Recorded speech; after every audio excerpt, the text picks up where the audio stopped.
اصل مشایخ او جی د هغې څه بدنامي کېږي د خلکو میسج دا عام ذهن دا جوړېږي چې ګنې پیر به دې ته وایي چې هغه به د ښځو سره ملاقات به کوي تعویضونه به کوي د حلیه د یو صحیح رښتینی مؤمن مسلمان نه وي مرشد خو ډېره غټه خبره ده. خو ډېر اخو د عامو خلکو نه په تقوا کې پرهیزګارۍ کې په علم کې هغه کې ډېر ممتاز وي ډېر مخکې ډېر فایق وي.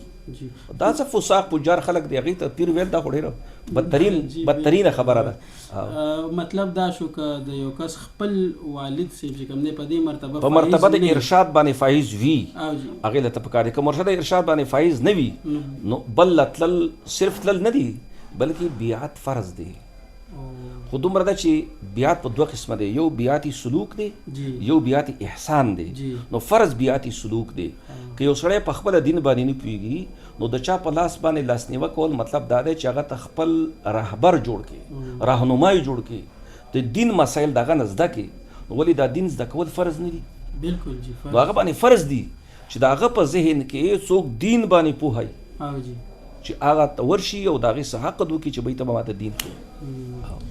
جی خبرې خو ډېرې دي خو یو پوښتنه اخري دا کوو چې دا پیرې مریدۍ سره وابسته یو مسئله ده جی او دا د وجد مسله ده او دا پیران ډېر دي خو دا بعضې پورې بیا خاص وي.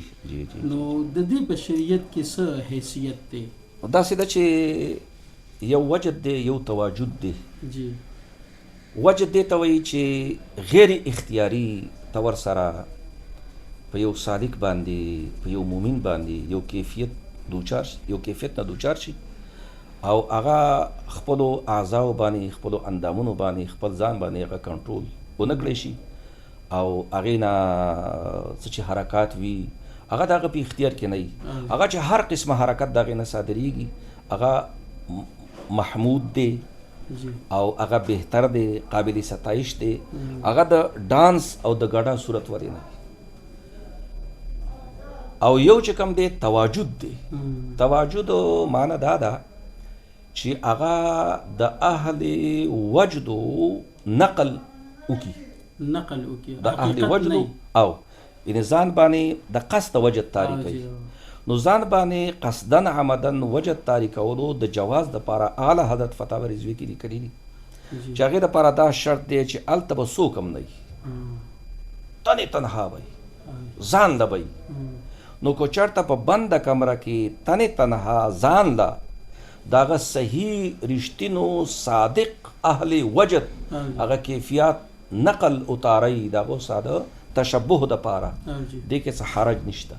او رښتینی وجد اعلی حضرت لیکلي هغه دا دی چې ته په هغې باندې تور وباسي توره او هغې ته دا احساس ونه شي چې دا څوک ما باندې ګزار کوي چې را باندې تور رسوي دا زما دشمن دی او که دوست دی. دا وجد صادق دی.